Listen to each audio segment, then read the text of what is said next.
નમસ્કાર દર્શક મિત્રો, સ્વાગત છે આપનું મંતવ્ય ન્યૂઝમાં. ગુજરાતે 10 સાથે હું જીત ગઢવી. સમાચારના શરૂઆત કરીશું તો મહત્વના સમાચાર હાલ અમદાવાદથી મળી આવ્યા છે. બોપલ વિસ્તારમાં માનવ સંબંધોને શર્મસાર કરતી ઘટના સામે આવી છે. એક શખ્સે પોતાની નવી ગર્લફ્રેન્ડના મોજશોખના ખર્ચા પૂરા કરવા માટે તેની જૂની ગર્લફ્રેન્ડને બ્લેકમેલ કરી પૈસા પડાવ્યા હતા. આખરે કંટાળીને યુવતીએ પોલીસને ફરિયાદ નોંધાવી હતી. યુવતીની ફરિયાદના આધારે પોલીસ આરોપી કર્તવ્ય મણિયારની ધરપકડ કરી આગળની કાયદેસરની કાર્યવાહી હાથ ધરી છે.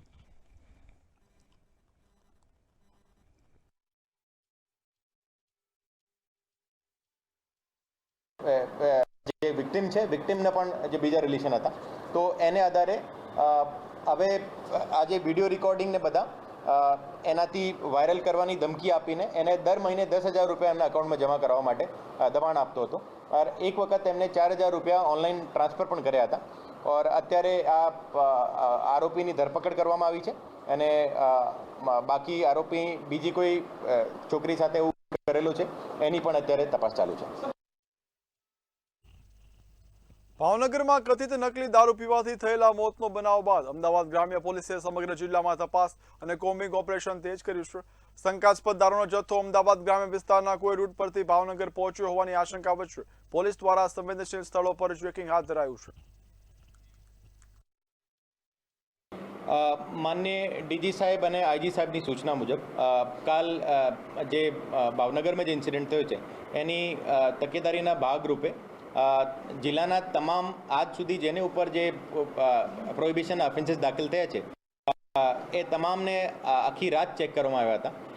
જિલ્લાની લગભગ 800 જેવી પોલીસ જો આખી રાત જાગીને સવાર સુધી 6 વાગ્યા સુધી અમે ટોટલ 177 કેસીસ એક રાતમાં કર્યા છે. और એમાં તમામ પ્રકારની રેડ છે. और સાથે સાથે અત્યારે અમારી જે મુખ્ય કામગીરી ચાલી રહી છે, તમામ પોલીસ સ્ટેશનના વિસ્તારમાં જેટલા ગામડાઓ છે એ ગામડાઓના તમામ સરપંચ સાથે અમારું સંકલન ચાલુ છે. અમદાવાદ શહેરમાં ટ્રાફિકની સમસ્યા દિવસે ને દિવસે વધુ જટિલ બની રહી છે. શહેરના અલગ અલગ એસટી બસ સ્ટેન્ડ પાસે ટ્રાફિકના કારણે મુસાફરોને હાલાકીનો સામનો કરવો પડી રહ્યો છે. નારોલ સર્કલ અને જશોદાનગર બસ સ્ટેન્ડ પાસેની સ્થિતિ તો ચિંતાજનક છે. બસ સ્ટેન્ડની આસપાસ રિક્ષાઓનો હોર્ડિંગો અને બસોને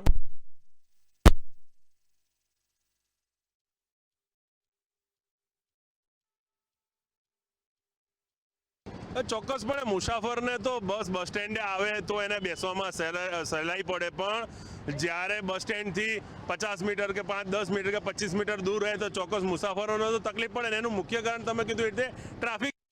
અહીંથી હાર્ડલી 50 મીટર દૂર નારોલ બીટની ચોકી છે. નારોલનું સેન્ટર કહેવાય. અહીંયા ઓછા 10-20-50 પોલીસવાળાઓને ટ્રાફિકની વ્યવસ્થા સુચારુપણે ચાલે એની જવાબદારી આપવામાં આવી હોય, પણ દુર્ભાગ્યપૂર્ણ કહેવું પડે કે નારોલ સર્કલ હોય કે ઈસનપુર સર્કલ હોય કે અમદાવાદના કોઈ પણ 4 રસ્તા હોય, ટ્રાફિકની વ્યવસ્થા સુચારુપણે સાચવવામાં આવતી નથી. અમદાવાદમાં જે જીએસઆરટીસીના જે બસ સ્ટેન્ડો આવેલા છે, નારોલ સર્કલ ઉપર પણ બસ સ્ટેન્ડ છે, પરંતુ બસ સ્ટેન્ડની બહાર જે સવાર અને સાંજ જે ટ્રાફિક છે તે ટ્રાફિક થતો હોય છે. એસટી બસ છે તે પણ બસ સ્ટેન્ડથી દૂર છે અને તેના જ કારણે મુસાફરો છે તેમને દોડીને જવું પડે છે ને વચ્ચે વચ્ચે આ રિક્ષાઓ છે તે પણ ઊભી રહે છે. મુસાફરો છે તેમને બસ સ્ટેન્ડથી લઈને અહીંયા બસ સુધી પહોંચવામાં જે મુશ્કેલી છે તે પડે છે, કારણ કે જ્યાં બસ સ્ટેન્ડ છે ત્યાં જ જે રિક્ષાનો ખડક હોય છે તે જોવા મળતો હોય છે. ટ્રાફિક છે તે થતી હોય છે અને બસ છે તે પણ બસ સ્ટેન્ડ અને બસની વચ્ચે જ્યાં બસ ઊભી રહે છે, મુસાફરો છે તેમને રસ્તા ઉપર રીતસરની દોટ મૂકવી પડે છે અને તેમાં પણ જે વચ્ચે વચ્ચે રિક્ષાઓ છે તે આવે છે. અકસ્માતનો ભય છે તે રહેતો હોય છે, કારણ કે જ્યારે મુસાફરોને પોતાની બસ સુધી પહોંચવું હોય તો બસ સ્ટેન્ડથી બસ સુધીનું અંતર છે તે ઘણું જ વધારે છે અને મુસાફરો છે તેમને મુશ્કેલીનો સામનો કરવો પડતો હોય છે, પરંતુ આનું કોઈ નિરાકરણ છે તે રાખવામાં નથી આવતું. કેટલી મુશ્કેલી થાય છે. બસ અને બસ સ્ટેન્ડની વચ્ચેનું અંતર જે છે તે ઘણું વધારે દૂર લાગી રહ્યું. અમદાવાદ શહેરમાં ટ્રાફિકની સમસ્યા દિવસે ને દિવસે વધુ જટિલ બની રહી છે. શહેરના અલગ અલગ એસટી બસ સ્ટેન્ડ પાસે ટ્રાફિકના કારણે મુસાફરોને હાલાકીનો સામનો કરવો પડી રહ્યો છે. નારોલ સર્કલ અને જશોદાનગર બસ સ્ટેન્ડ પાસેની સ્થિતિ તો ચિંતાજનક છે. બસ સ્ટેન્ડની આસપાસ રિક્ષાઓનો હોર્ડિંગો અને બસોને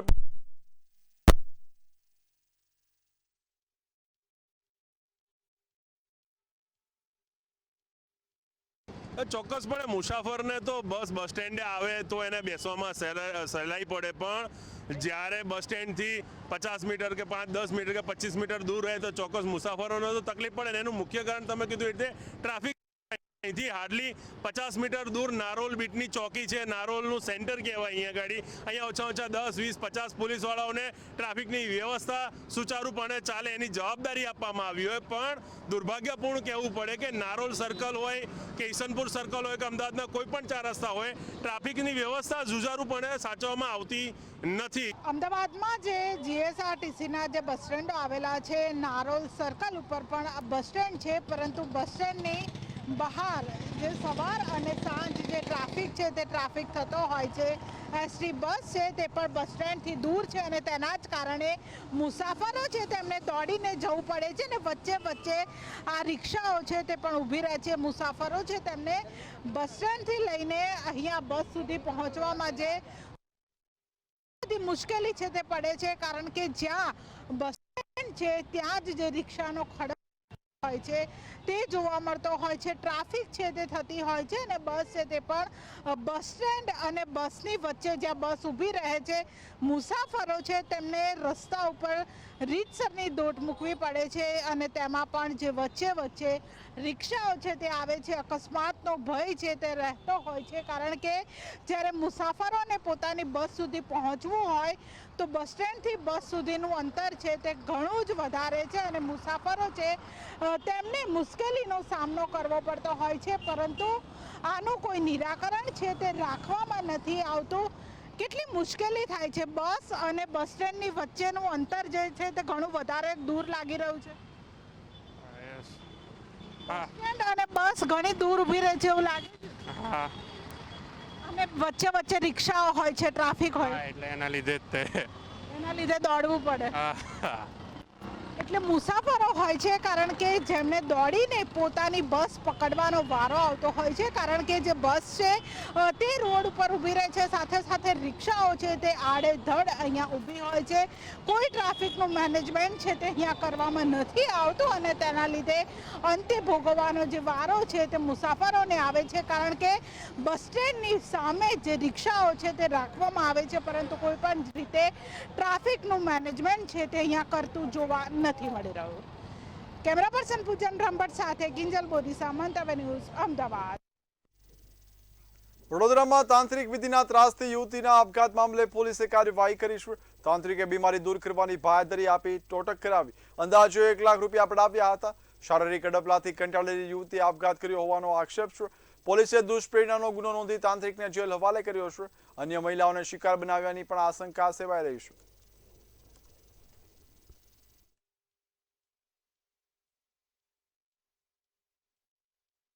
પછી આ જે ભોગ મરણ ગઈ છે એ બેનને અને ભુવાને છે થોડાક નજીકના સંબંધો ડેવલપ થયા અને એકબીજા સાથે સતત કોન્ટેક્ટમાં રહેતા હતા. આ દરમિયાન ભુવાનું શોષણ થોડુંક વધવા મળ્યું. પોતે અવારનવાર તેને નિયમિત મળવા માટે અને પોતાના ખાતામાં અથવા તો રોકડા પૈસા આપવા માટે હંમેશા દબાણ કરતો હતો અને આ કારણોસર પોતે સુસાઇડ કરી ગઈ છે એવી વાત જ્યારે પણ તે દાખલ હતા હોસ્પિટલમાં ત્યારે તેના બેનને બનાવી હતા તેને વાત કરેલી છે. જેથી આપણે કુંભારવાડા પોલીસ સ્ટેશનમાં 2 દિવસ પહેલા આ બાબતે ગુનો દાખલ કરવામાં આવ્યો છે.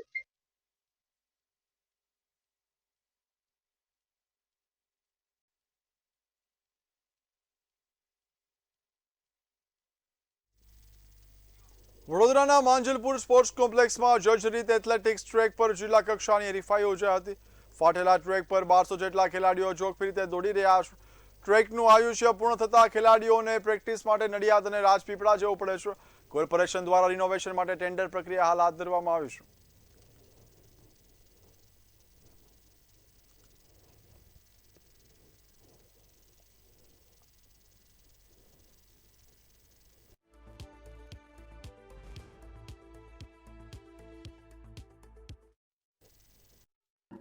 ધ્યાનમાં આવ્યું છે કે માંજલપુરનો જે રનિંગ રેસ માટેની પ્રેક્ટિસ અથવા તો એનો જે ટ્રેક રહ્યો એ આખો જ અંદરથી આખી જગ્યામાં કઈ ને કઈ જગ્યાએ ડેમેજ છે, કઈની તિરાડો પડી છે, કાર સ્ક્રેચીસ થોડા વધારે આવ્યા છે, કોઈ જગ્યાએ ફાટી પણ ગયો છે, જે આખો રિપેર કરવા માટે અથવા તો નવો કરવો પડે એવો છે. અને આ વિષય વસ્તુ ધ્યાનમાં આવતા તરત જ માહિતી મંગાવતા એના માટે આપણે ટેન્ડર પ્રક્રિયા હાથમાં લીધી છે.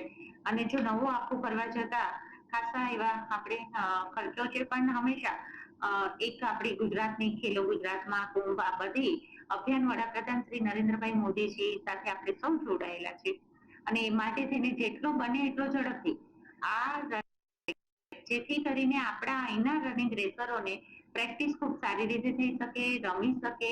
સર, મ્યુનિસિપલ કમિશનર જોડે ઘણી બધી રજૂઆતો થઈ છે અને એમણે આશ્વાસન આપ્યું છે કે ટૂંક સમયમાં જ માંજરપુર સ્પોર્ટ્સ કોમ્પ્લેક્સ છે એનું નવું રિનોવેશન થવાનું છે અને એના માટેના જે એમણે અત્યારે કોન્ફરન્સ થઈ હતી એમાં એમણે જે જાહેરાત કરી હતી કે અંદાજે 15 કરોડ રૂપિયા જેટલો ફાળો કોર્પોરેશન તરફથી આના રિનોવેશન માટે કરવામાં આવવાનો છે અને અમને ચોક્કસ વિશ્વાસ છે કે સ્પોર્ટ્સ ઓથોરિટી ઓફ ગુજરાત અને વડોદરા મ્યુનિસિપલ કોર્પોરેશન તરફથી આ ગ્રાઉન્ડનું રિનોવેશન થઈ અને વડોદરાના ખેલાડીઓને બેસ્ટ ફેસિલિટીઝ આમાંથી મળશે. અમદાવાદના સનાથલ પોશ એપલ બુટ્સ વિસ્તારમાં ગરફોડ ચોરીનો ચાંગોદર પોલીસે ભેદ ઉકેલી 4 આરોપીઓની ધરપકડ કરી છે. 24 થી 27 જુલાઈ દરમિયાન બંધ મકાનોમાંથી તસ્કરો સોના ચાંદીના દાગીના રોકડ સહિત ₹23.70 લાખનો મુદ્દામાલ ચોરી ગયા હતા. ટેકનિકલ સર્વેલન્સ અને બાતમીના આધારે પોલીસે સરખેજ સનાથલ રોડ પર આરોપીને ઝડપી ચોરીનો મુદ્દામાલ રિકવર કર્યો છે. એક આરોપીને વોન્ટેડ જાહેર કરી વધુ તપાસ હાથ ધરવામાં આવી છે.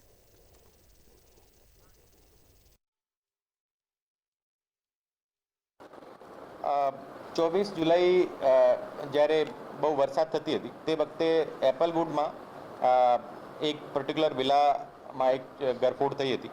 આ ગરફોડમાં ટોટલ મુદ્દામાલ જે છે 8 લાખ કેશ અને 8.5 લાખની આસપાસ એમનો જ્વેલરીનો મુદ્દામાલ ફરિયાદ મુજબ જેમાં ચોરી થયો હતો. और આ ગુના દાખલ કર્યા પછી અમારી જુદી જુદી ટીમો એલસીબી અને ચાંગોદર પોલીસ સ્ટેશનની પીઆઈ સબસેટાની અધ્યક્ષતામાં બનાવવામાં આવી હતી. રાજકોટ મહાનગરપાલિકાની 4 સિટી ઇજનેર સહિત 7 મહત્વની પોસ્ટના લેવાયેલા ઇન્ટરવ્યુ રદ કરવાનો ડોક્ટર નેહર શુક્રે નિર્ણય લીધો છે. ભરતી પ્રક્રિયામાં ગેરરીતિની આશંકા વચ્ચે રવિવારે ઓફિસર સિલેક્શન કમિટીની બેઠક બોલાવી સમગ્ર પ્રક્રિયા રીસેટ કરવાનો નિર્ણય લેવાયો હતો. હવે બીપીએમસી એક્ટ મુજબ નિયમસર ફરી ઇન્ટરવ્યુ લેવામાં આવશે. મેયરે જણાવ્યું કે વધુ લાયક અને સારું પરફોર્મન્સ આપનારા ઉમેદવારોને પણ તક મળવી જોઈએ. અમે 16મી ઓગસ્ટ 2026ના રોજ ઓફિસર સ્ટાફ સિલેક્શન કમિટીની મિટિંગ રાખી હતી. 16મી ઓગસ્ટ એટલા માટે રાખી હતી કે રજાનો દિવસ હતો. વર્કિંગ ડેમાં જો રાખીએ તો એક આખો દિવસ બગડે અને વર્કિંગ ડેમાં બાકીનું રૂટીન કામ ડિસ્ટર્બ થાય. માટે 16મી ઓગસ્ટનો અમારો રજાનો દિવસ પસંદ કરીને રાખ્યું હતું, જેને લીધે કોર્પોરેશનનું રોજબરોજનું કામકાજ ડિસ્ટર્બ ન થાય. કમિશનરશ્રીએ જે ભલામણ કરેલી હતી, સિલેક્ટ કર્યા હતા એમને, અને વેઇટિંગમાં જેમના નામ હતા એ કેન્ડિડેટને બોલાવવામાં આવ્યા હતા. રાજકોટમાં નંબર પ્લેટ વગરના વાહનોને પેટ્રોલ ડીઝલ નહીં આપવાના પોલીસ કમિશનરના જાહેરનામાને લઈને કાયદાકીય સવાલો ઉઠ્યા છે. પેટ્રોલ પંપ સંચાલકોને આવા વાહનોમાં ઇંધણ નહીં ભરવા સૂચના આપવામાં આવી છે. ધારાશાસ્ત્રીઓના મતે કાયદો વ્યવસ્થા માટે જાહેરનામું શક્ય છે, પરંતુ પેટ્રોલ વેચાણ રોકવા અલગ કાયદાકીય આધાર જરૂરી હોઈ શકે છે. હવે જાહેરનામાની કાયદેસરતા અંગે ચર્ચા તેજ બની છે.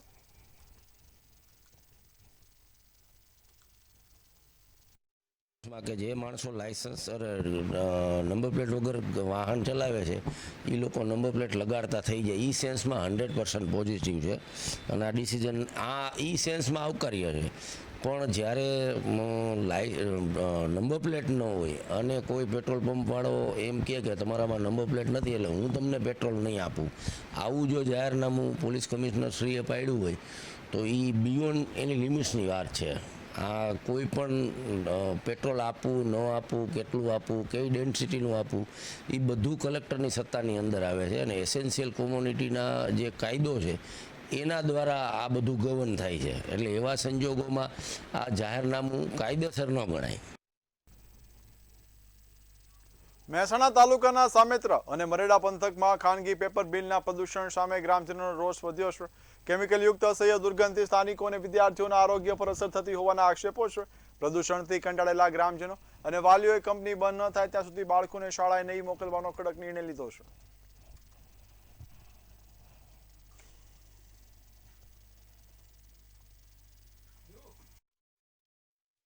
9મા ધોરણમાં ભણે છે, એને સતત મોથું જ ચડે છે આ પેપર મિલની દુર્ગંધથી. મને શ્વાસની તકલીફ થાય છે, હું આવીને ઘડી મને શ્વાસ ચડે અને એવી રીતે હું એટલી તો એલર્જીની જેટલી ગોળીઓ કરતો તો ખેતરમાં રહું છું. ખેતર સુધી દુર્ગંધ આટલે જ્યાર સુધી આ પેપર મિલ બંધ નહીં થાય ત્યાર સુધી અમે અમારા બાળકોને સ્કૂલમાં મોકલીએ નહીં. TCP company. આ 4થું વર્ષ જે સામેત્રા હાઈસ્કૂલની બાજુમાં પેપર મિલ છે ફેક્ટરી, એની એટલી અતિશય દુર્ગંધ આવે કે હું તો 3 વર્ષ થઈ ગયો એટલે હું તો બાળકો શાળામાં બેભોન જ થઈ જાય હો અને ગામ લોકો એટલા પરેશાન 24 કલાક દુર્ગંધ. એટલે આજથી અમે ગામ લોકોએ નિર્ણય કર્યો જ્યાં સુધી ફેક્ટરી આ પેપર મિલ બંધ નહીં થાય ત્યાં સુધી અમારા ગામનું કોઈ બાળક શાળામાં નહીં આવે. અમારે એમના શિક્ષણ કરતા પહેલું એમનું આરોગ્ય મહત્વનું હોય. 119 બાળકો છે એટલે અહીંયા જે દુર્ગંધ આવે છે ફેક્ટરીના લીધે એના લીધે બાળકોને તકલીફો રહે છે જેના કારણે વાલી બાળકોને આજે શાળામાં મોકલ્યા નથી. એટલે એક તો શ્વાસની તકલીફ વધારે થાય છે, પછી બીજું ચક્કર જેવી તકલીફ, શરદી, એલર્જી, સ્કિનની તકલીફ, એવા બધા તકલીફો જણાય છે. 12મામાં ભણું છું અને ચક્કર આવે, બેભાન થઈ જવાય, ટેસ્ટ પાકો કરવા આપો તો આમ કરી જ નહીં એકાતો, શ્વાસ લેવો કહો ટેસ્ટ પાકો કરો. એટલે આજે તમે ઘેર લઈ ગયા મમ્મી પપ્પા? આજથી શાળાએ જવાના છો? ના. રોકવા માટે થઈ અને પ્રદૂષણ નિયંત્રણ બોર્ડે એને ક્લોઝર હુકમ પાઠવેલો હતો. એ ક્લોઝર હુકમની સામે અપીલ કરેલી હતી એકમ દ્વારા, જે નામદાર હાઈકોર્ટમાં પડતર છે. ત્યારબાદ એસડીએમ કચેરીથી પ્રાંત સાહેબે એને પબ્લિક ન્યુસન્સ અંતર્ગત એને રોકવા માટે બી બંધનો હુકમ કરેલો હતો, જેની સામે એકમે અપીલ કરી અને નામદાર હાઈકોર્ટમાંથી એની સામે સ્ટે મેળવેલ છે. અત્યારે મેટર નામદાર નેશનલ ગ્રીન ટ્રિબ્યુનલ અને નામદાર હાઈકોર્ટમાં પડતર છે. એમ છતાં જે દુર્ગંધ રોકવાના પ્રયત્નો છે એ જગ્યા ઉપર કરવામાં આવેલા છે. જે શાળામાં બાળકોનો કલરવ સાંભળવા મળે છે આજે શાળાઓ સૂની પડી છે. જે કહેવાય કે જે સામેત્રા અને મરેડા ગામ જે છે તેને લઈને વાલીઓ દ્વારા નિર્ણય લેવામાં આવ્યો છે કે જ્યાં સુધી પેપર મિલ બંધ નહીં થાય ત્યાં સુધી આ શાળાઓમાં બાળકોને મોકલવામાં નહીં આવે, કારણ કે શાળાઓમાં મોકલવાના કારણે બાળકો ઉપર બીમાર થાય છે, તે પ્રમાણે ગંદો શ્વાસ આવે છે, શ્વાસ લેવામાં તકલીફ પડે છે, વોમિટિંગ થાય છે અને તેવા ઘણા બધા કારણો હાલ સામે આવે છે. ત્યારે વાલીઓ દ્વારા હાલ જે મરેડાની સ્કૂલ પ્રાથમિક શાળા અને સામેત્રાની માધ્યમિક શાળા જે છે હાલમાં બંધ કરી દેવામાં આવી છે, કારણ કે વિદ્યાર્થીઓ આવ્યા નથી. વિદ્યાર્થીઓના કારણે જે તકલીફ પડી રહી છે તેના કારણે હાલ વિદ્યાર્થીઓ શાળા વાલીઓ દ્વારા મોકલવામાં નથી આવ્યા. જે જો વાત કરવામાં મરેડાની પ્રાથમિક શાળાની વાત કરવામાં આવે તો 119 જેટલા બાળકો છે, ત્યારે સામેત્રાની જે માધ્યમિક શાળા છે તેની અંદર 300થી વધુ બાળકો છે તેને લઈને હાલ શાળામાં મોકલવામાં નથી આવ્યા વાલીઓ દ્વારા. અલ્પેશ પટેલ, મંતવ્ય ન્યૂઝ, મહેસાણા. તો ભાવનગરથી મહત્વના સમાચારની વાત કરીએ. ડુપ્લિકેટ દારૂ મામલે મોટા સમાચાર સામે આવી રહ્યા છે. વરતેજ પોલીસ મથકે ફરિયાદ નોંધાઈ છે. 21 બુટલેગરો સામે ફરિયાદ નોંધાઈ છે. બીએનએસ અને પ્રોહિબિશનની વિવિધ કલમો હેઠળ ફરિયાદ નોંધાઈ છે. મુખ્ય સપ્લાયર ગૌતમ સોલંકી સામે ફરિયાદ નોંધાઈ છે. ખરકડી ગામે ડુપ્લિકેટ દારૂનો કાંડ બહાર આવ્યો છે. પોલીસે 21 સામે હાલ તપાસ શરૂ કરી છે.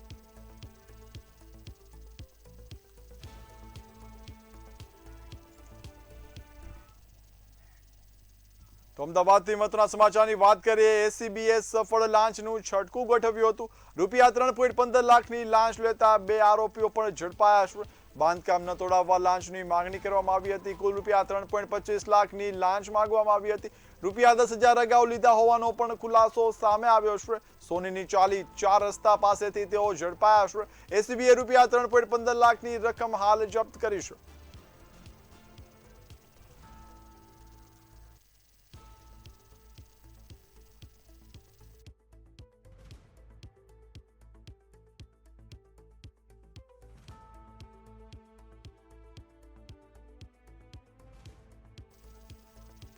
તો વાત કરીએ હાલ એસીબીએ રૂપિયા 3.15 લાખની રકમ જપ્ત કરી છે. 2 આરોપીઓ રંગે હાથ ઝડપાયા છે. બાંધકામ ન તોડવા અંગે લાંચની માંગણી કરાઈ હતી. એસીબીએ છટકું ગોઠવ્યું હતું, જેમાં બંને આરોપીઓ છે તે ઝડપાઈ ગયા છે. કુલ રૂપિયા 3.25 લાખની લાંચ માંગવામાં આવી હતી.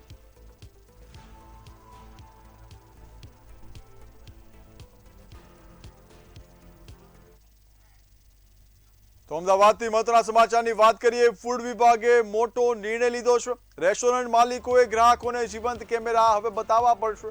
રસોડાની સ્વચ્છતા અંગે પારદર્શિતા સામે આવી છે. ખાદ્ય સુરક્ષા કામગીરીમાં પારદર્શિતા લાવવાનો નિર્ણય સામે આવ્યો છે. 11,000થી વધુ એકમોને હાલ સૂચના આપવામાં આવી છે.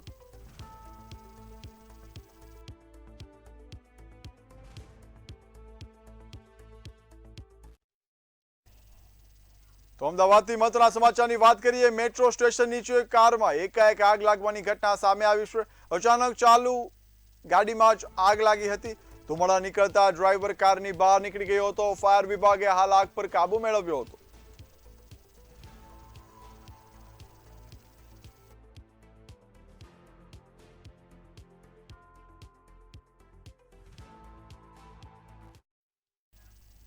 તો અમદાવાદથી મહત્વના સમાચારની વાત કરીએ. શહેરમાં વગર વરસાદે ભૂવો પડ્યો તેવી ઘટના સામે આવી છે. કરોડો રૂપિયાના ખર્ચે બનેલા રોડ પર ભૂવા પડી રહ્યા છે. અંજલી 4 રસ્તા પર ફરી એકવાર ભૂવો પડવાની ઘટના છે. તેનું પુનરાવર્તન થયું છે. ભૂવો પડતા રસ્તા પર ટ્રાફિક જામ પણ સર્જાયો હતો. વાહન વ્યવહાર પ્રભાવિત થયો હતો. ભૂવો પડતા લોકોએ બેરિકેડિંગ કર્યું હતું, સુરક્ષા દર્શન કર્યું હતું. કોર્પોરેટર ક્યારે હવે કામગીરી કરશે તેના પર સવાલો પણ છે અને સૌની નજર પણ છે.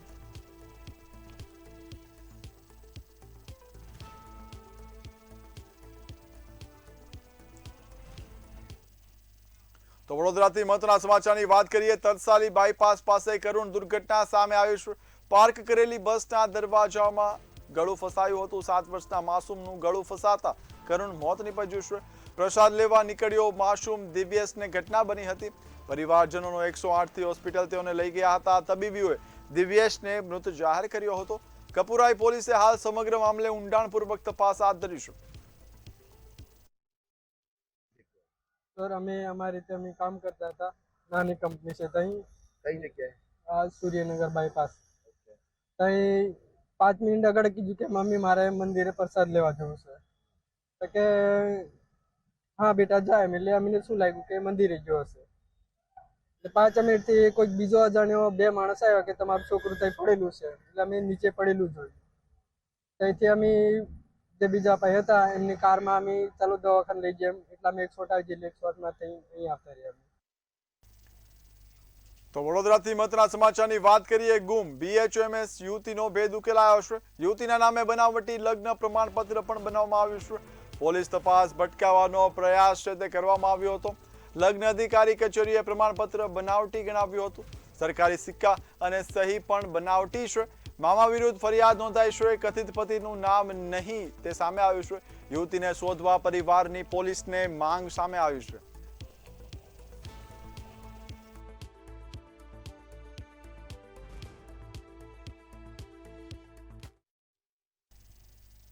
તો આગળ વાત કરીએ મહત્વના સમાચારની. કેશોદમાં પતિ પત્નીના રહસ્ય મોતથી સમગ્ર વિસ્તારમાં ચકચાર મચ્યો છે. પહેલા પત્નીની હત્યા બાદમાં પતિ દ્વારા આપઘાત કરવામાં આવ્યો છે. ટ્રેન નીચે પડતું મૂકી પતિએ પોતાનું જીવન ટૂંકાવ્યું હતું. મોબાઈલ તપાસતા પત્નીની હત્યાનો વિડીયો પણ મળી આવ્યો હતો. ઘરે પત્નીનો મૃતદેહ મળી આવતા ચકચાર મચી છે. 4 વર્ષના લગ્ન જીવનમાં ઘર કંકાસની પ્રાથમિક આશંકા પણ સેવાઈ રહી છે. હાલ કેશોદ પોલીસે સમગ્ર મામલે વધુ તપાસ હાથ ધરી છે. આ વિડીયોના આધારે સૌપ્રથમ આ યુવાનની જે ડેડ બોડી છે તેને સિવિલ પહોંચાડ્યા બાદ કેશોદ PIC જાતે પોતાની ટીમ સાથે છે કેશોદ ટાઉનમાં આવેલા આ યુવાન ગિરીશભાઈ બાબુભાઈ બાલસ જે ભાડેથી જ્યાં રહે છે તે ઘટના સ્થળે આવતા ઘરનો દરવાજો બહારથી લોક હોય જે તેમના પરિવારના સભ્યોને સાથે રાખી પંચોની સાથે રાખીને લોક તોડતા ત્યાં ઘરની અંદરની સાઈડ વિપુલાબેન ઉર્ફે વિદ્યાબેનની છે મૃતદેહ મળી આવેલો અને જે સ્ટ્રેંગ્યુલેશન એટલે કે ગળું દબાવી અને હત્યા કરી હોવાનું હાલ પ્રાથમિક રીતે છે એ જણાઈ આવેલું છે. એશિયાની સૌથી મોટી Ahmedabad civil hospital security tender મામલે નવા વિવાદમાં સપડાઈ છે. તો શું છે સમગ્ર વિગતો જોઈએ ખાસ અહેવાલમાં. સિવિલ હોસ્પિટલના સિક્યુરિટી ટેન્ડરમાં વિવાદ. ટર્નઓવર શરતમાં 5 ગણાથી વધુનો વધારો, 13 કરોડથી વધારી 59.82 કરોડ કરાઈ શરત, મેન પાવર અનુભવની નવી શરતથી સવાલો, ચોક્કસ એજન્સીને ફાયદો પહોંચાડવાનો આક્ષેપ, 523 ગાર્ડ 30 સુપરવાઇઝરની થશે ભરતી. મુખ્ય સવાલ કે ટેન્ડરની શરતો પાછળ કોની ભૂમિકા, ટેન્ડર પ્રક્રિયાની પારદર્શિતા પર અનેક સવાલો. એશિયાની સૌથી મોટી અમદાવાદ સિવિલ હોસ્પિટલ સિક્યુરિટી ટેન્ડરને લઈને નવા વિવાદમાં સપડાઈશું. વર્ષ 2023થી 25ના ટેન્ડરમાં એજન્સી માટે 13 કરોડ રૂપિયાના વાર્ષિક ટર્નઓવરની શરત હતી, જ્યારે નવા વર્ષ 2026થી 28ના ટેન્ડરમાં આ રકમ વધારીને સીધી 69.82 કરોડ રૂપિયા કરવામાં આવી છે. એટલું જ નહીં, અગાઉ સિક્યુરિટી કામગીરીનો અનુભવ માંગવામાં આવ્યો હતો, જ્યારે નવા ટેન્ડરમાં મેન પાવર સપ્લાયનો અનુભવ પણ ફરજિયાત કરવામાં આવ્યો છે, જેના કારણે ટેન્ડરની શરતોમાં આટલો મોટો ફેરફાર શા માટે કરાયો તે અંગે અનેક સવાલો વેગ પકડી રહ્યા છે. અગાઉના ટેન્ડરમાં મોટી સંખ્યામાં કંપનીઓએ ભાગ લીધો હતો, જેમાંથી 48 જેટલી કંપનીઓ ડિસ્ક્વોલિફાય થઈ હતી અને અંતિમ તબક્કે 4 કંપનીઓ ક્વોલિફાય થઈ હતી, જ્યારે નવા ટેન્ડરમાં શરતો વધુ કડક કરવામાં આવી. ઓછી કંપનીઓ જ સ્પર્ધામાં રહી શકે તેવી સ્થિતિ સર્જાઈ છે તેવા આક્ષેપો થઈ રહ્યા છે. ખાસ કરીને ટર્નઓવરની લાયકાત 13 કરોડથી સીધી 69.82 કરોડ કરાતા શું કોઈ ચોક્કસ એજન્સીને ધ્યાનમાં રાખીને નિયમોમાં ફેરફાર કરાયા છે તે સવાલ છે. કોને આર્થિક ફાયદો થવાનો છે અને સમગ્ર પ્રક્રિયામાં કોઈની મિલીભગત છે કે કેમ તેવા સવાલો ઊભા થઈ રહ્યા છે.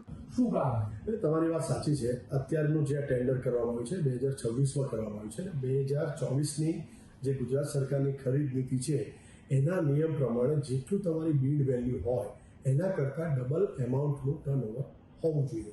આ જે ટર્નઓવર થાય એમ જોઈએ તો અંદાજિત 34.9 કરોડ જેવું અમારું બિડ વેલ્યુ છે, એટલે એમ કરીને 69 કરોડ સમથિંગ ટર્નઓવર એમનું 3 વર્ષમાં હોવું જોઈએ. સિવિલ હોસ્પિટલની સિક્યુરિટીની અંદર ટેન્ડર બહાર પાડવામાં આવ્યું. વર્ષ 2023થી 25માં જે ટેન્ડર બહાર પાડવામાં આવ્યું તેમાં જે 13 કરોડથી વધારાનું ટર્નઓવર કરી શકતી હોય એવી કંપનીને જ આપવાની વાત હતી. આ વર્ષનું જે ટેન્ડર બહાર પાડવામાં એમાં મહત્તમ 70 કરોડથી વધારે જેનું ટર્નઓવર હોય એવી કંપનીને ટેન્ડર આપવાની એની અંદર કન્ડિશન મૂકવામાં આવી. એક વર્ષની અંદર 13 કરોડથી લઈને સૌપ્રથમ વાત એ છે કે એક વર્ષની અંદર 13 કરોડથી લઈને બીજા વર્ષમાં 70 કરોડના ટર્નઓવર સુધીની વ્યાખ્યા એ કેવી એક પ્રશ્ન ઉદ્ભવે છે. નવા ટેન્ડર હેઠળ કુલ 523 સિક્યુરિટી ગાર્ડ અને 30 સુપરવાઇઝરની જરૂરિયાત છે, જેમાં 448 પુરુષ અને 45 મહિલા ગાર્ડનો સમાવેશ થાય છે. ત્યારે કરોડોના આ ટેન્ડરમાં નિયમો અને શરતોમાં થયેલા ફેરફાર પાછળનું સાચું કારણ શું છે? ટેન્ડર પ્રક્રિયા કેટલી પારદર્શક છે અને કોઈ ચોક્કસ કંપનીને ફાયદો પહોંચાડવા માટે તો આ સમગ્ર તખતો તૈયાર કરવામાં આવ્યો નથી ને? તે હવે તપાસનો વિષય બન્યો છે. જો કે આક્ષેપોની સત્તાવાર પુષ્ટિ તપાસ બાદ જ થઈ શકે છે. મેહુલ દુધરેજિયા, મંતવ્ય ન્યૂઝ, અમદાવાદ. તો ગુજરાત એટ 10માં હાલ બસ આટલું જ. હવે નિહાળો ઝડપી સમાચાર મંતવ્ય એક્સપ્રેસમાં. નમસ્કાર.